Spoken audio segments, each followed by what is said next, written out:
On June 14, 1931, two ranch hands packed a 66-year-old man named Adolph Ruth into a remote spot called Willow Springs, deep inside a stretch of Arizona wilderness known as the Superstition Mountains.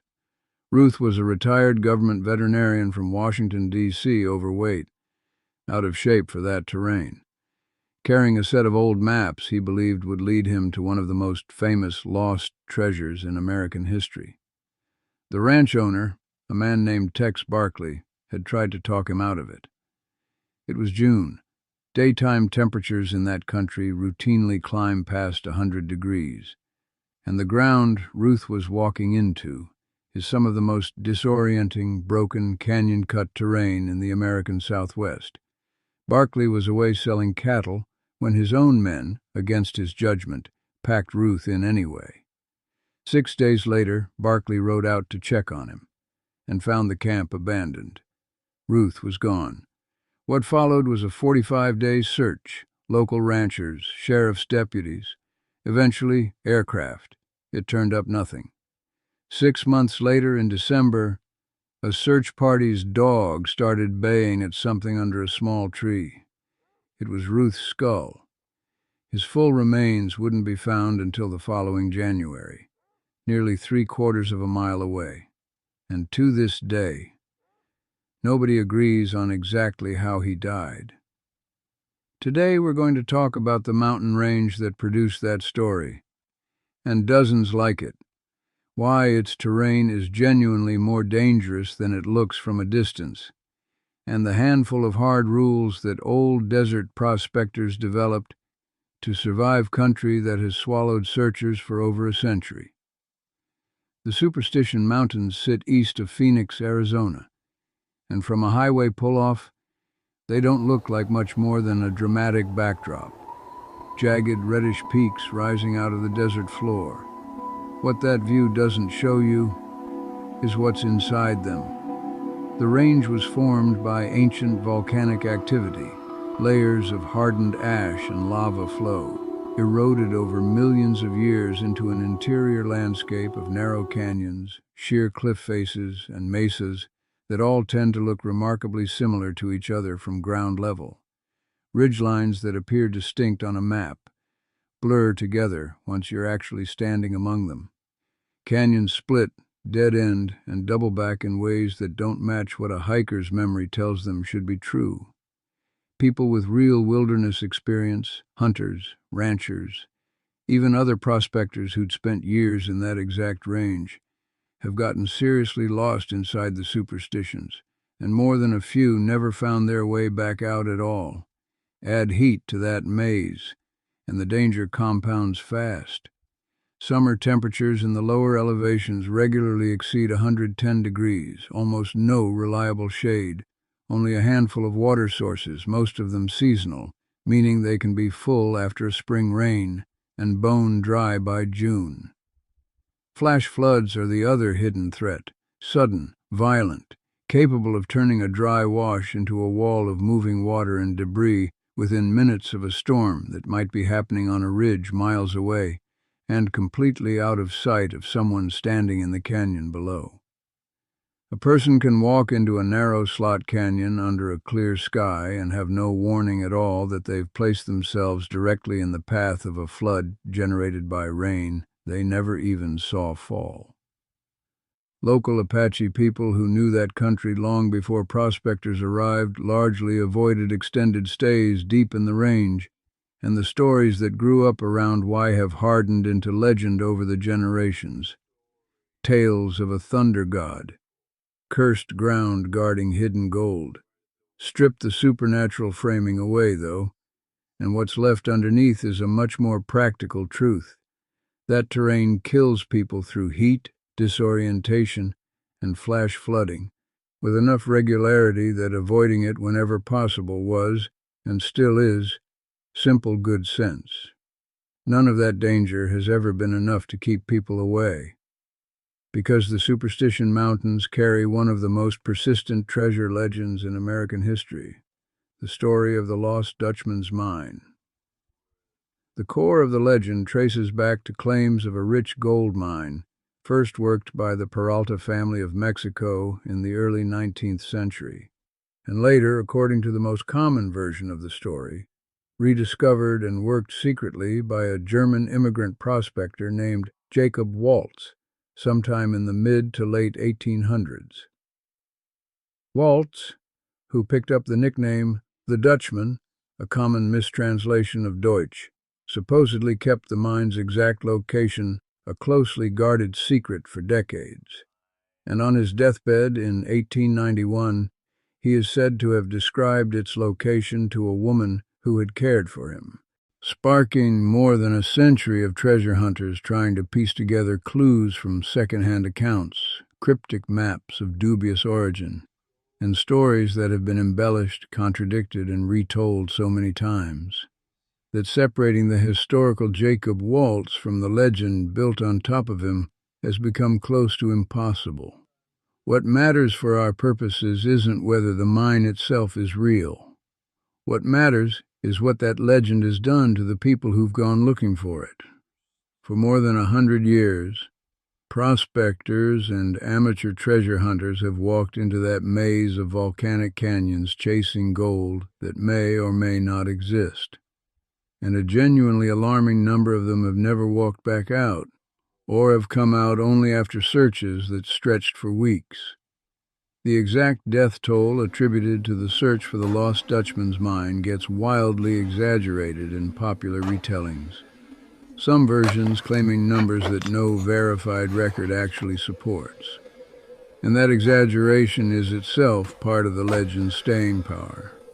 But even setting the myth-making aside, the confirmed cases, disappearances, exposure deaths, falls, unsolved mysteries connected to that specific search are real, well documented, and numerous enough that long-time desert hands treat the range with a level of respect that has nothing to do with curses.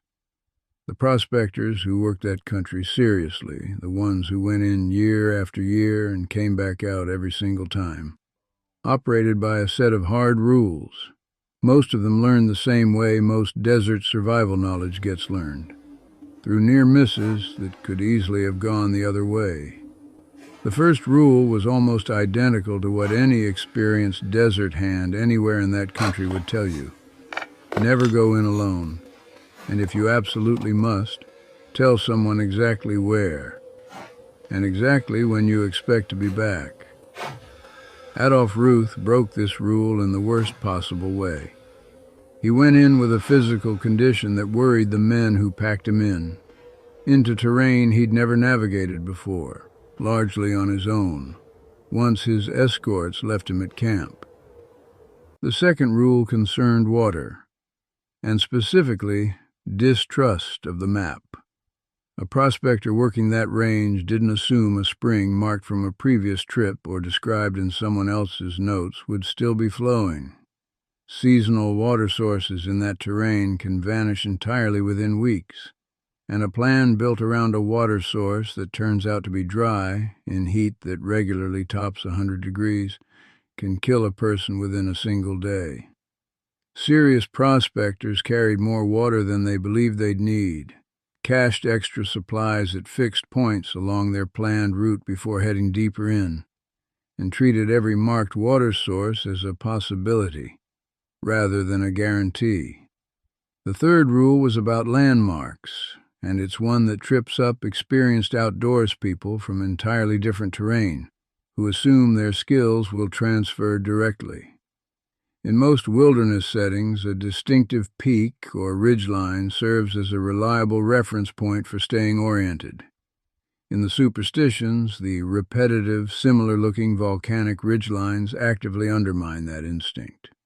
Old-timers built and relied on cairns, small, deliberate stacks of stone left at key points, and paid close attention to specific, unusual rock formations rather than general silhouettes. Because a silhouette that looks unique from one angle in that range and often turns out to be nearly identical to 3 other formations from a slightly different angle an hour later. The fourth rule involved the sky, watched constantly and specifically for the risk of flash flooding. Prospectors who worked those canyons regularly learned to check the horizon in every direction, not just overhead, before committing to travel through a narrow wash or slot canyon. Because the storm that floods a canyon floor can be building on high ground many miles away and completely invisible from inside the canyon itself. The fifth rule, and one that speaks directly to what happened to Adolph Ruth, was about honest self-assessment of physical condition relative to the terrain. Experienced hands in that country were blunt, sometimes brutally so, about turning away or discouraging people who weren't fit for what they were about to attempt. Because in country that unforgiving, an honest warning that offends someone is a far smaller cost than a rescue effort, or a body, weeks later. Adolph Ruth arrived at Tex Barkley's Quarter Circle U Ranch on the southern edge of the Superstitions in mid-May of 1931. He was carrying maps, he believed, based on second-hand family history involving a man his son had once helped legally, would lead him to the Peralta family's original mine. Barkley, who knew that country as well as anyone alive, discouraged him immediately. Ruth was overweight, not in strong physical condition, and it was already approaching the hottest stretch of the Arizona summer. Barkley's warning didn't stick. While Barkley was away on ranch business, two of his hands, Jack Keenan and Leroy Purnell, agreed to pack Ruth into a spot called Willow Springs in West Boulder Canyon, setting up a camp for him there on June 13th, 1931. Ruth wrote a letter to his wife dated the following day, and then, sometime after that, he apparently decided to press on from the camp alone, into terrain he had no real prior experience navigating. When Keenan and Purnell went back to check on him roughly a week later, Ruth and his gear were gone. Barkley returned from his cattle business, rode out himself, and concluded from the state of the abandoned camp that Ruth had likely been gone for at least a full day already. He immediately alerted the Maricopa County Sheriff's Office, and a formal search began, eventually stretching across 45 days. It found nothing. Ruth remained officially missing for nearly 6 months. Then, on December 10, 1931, an archaeological expedition working in the range, unrelated to the original search, had a dog begin baying at something under a small Palo Verde tree near a landmark called the Spanish Racetrack. It was a human skull. Forensic examination against Ruth's dental records confirmed it was him. The rest of his skeletal remains weren't located until the following January, found roughly 3/4 of a mile away on the slope of Blacktop Mesa by a search party working the canyon systematically. What happened to him in between remains genuinely disputed, even now. The skull, when examined, showed 2 holes that one prominent anthropologist of the period concluded were likely bullet wounds. That finding fed directly into decades of speculation that Ruth had been murdered, possibly for a map some believed he'd actually managed to find real information from, that the mine itself was somehow protected by violence. A note was later found downstream along the Salt River, purportedly written in Ruth's own hand, describing a broken leg, a desperate need for help, and a claim that he'd actually located the Dutchman's mine before whatever happened to him happened. County Sheriff's investigators at the time, however, officially concluded Ruth died of natural causes, most likely dehydration and starvation brought on by exhaustion and the extreme heat, in a man already in poor physical condition attempting terrain far beyond what his body could handle. The apparent bullet holes, in that official view, were more consistent with damage from scavenging animals than gunfire. Both explanations still have defenders today, and the case has never been definitively closed, one way or the other. Here's what matters for our purposes, regardless of which explanation you find more convincing. Every single rule that kept experienced prospectors alive in that range was absent from Ruth's trip. He went in with a body already struggling against the terrain, against the direct advice of the one person who genuinely knew that ground. He pushed on from his camp alone, into a landscape specifically notorious for defeating the navigation instincts of people who'd never learned its particular tricks. Whether the final cause was heat, exhaustion, a fall, or something else entirely, the conditions that put him in fatal danger were set the moment he decided his own confidence outweighed the specific, hard-won warnings of a man who had spent his life on that exact ground. Ruth's story became the single most famous tragedy connected to the lost Dutchman legend, but he was never remotely alone. Prospectors, hikers, and treasure hunters have continued disappearing into that range in the decades since. Some found, some never located at all. And the pattern connecting the worst of these stories rarely changes much. Someone underestimates the terrain, overestimates their own preparation, and the superstitions, indifferent to gold fever the same way Death Valley is indifferent to a shortcut, simply do what that landscape has always done to people who don't respect it on its own terms. The prospectors who spent real years in that range and survived them weren't chasing the same fever that drove men like Ruth to walk in alone against every warning available to them. They treated the mountains less like a lottery ticket and more like a job with genuinely fatal consequences for sloppiness. They cached water along known routes rather than trusting memory or someone else's decades-old map. They marked their own trail rather than assuming a landmark would still look the same from the return direction it had from the approach. They watched weather building on distant ridge lines before committing to a canyon route below. They told someone, specifically and honestly, where they were going and when to expect them back. And they held themselves, and each other, to blunt honesty about physical limits, rather than letting pride or gold fever override good judgment. None of that made the search for the lost Dutchman's mind safe exactly. It's never been safe, and the legend's mixture of real danger and mythologized curse has probably drawn more people into that terrain underprepared than almost any other treasure story in American history. But it did make the difference again and again between the prospectors who worked that ground for decades and walked away with their lives, even when they never found the gold they were chasing, and the ones whose stories ended the way Adolph Ruth's did, found months later, in pieces, by searchers working canyons that never gave up their secrets easily.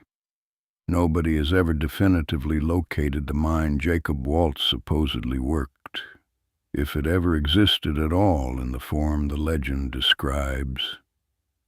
The Superstition Mountains have kept that secret, if there ever was one, for well over a century now. Through countless expeditions, through modern technology that would have seemed like science fiction to the prospectors of Waltz's era. Through true believers who've spent entire lifetimes and small fortunes chasing maps of questionable origin. What the mountains have given up instead, over and over, are stories like Ruth's, cautionary in every detail, and a body of hard-earned practical knowledge from the prospectors who understood that the real danger in that range was never a curse or a guardian spirit. It was heat, disorientation, sudden water, and the particular kind of overconfidence that gold fever seems uniquely capable of producing in otherwise sensible people. That's really the through line connecting this story to everything else we've covered on this channel. The terrain doesn't care what you're chasing, whether it's a shortcut through Death Valley, a winter's worth of grazing on the open range, a homeland worth defending, or a fortune buried somewhere in volcanic rock. It only cares whether you respected what people who came before you had already learned the hard way, and whether you were honest with yourself about what you were actually prepared to survive.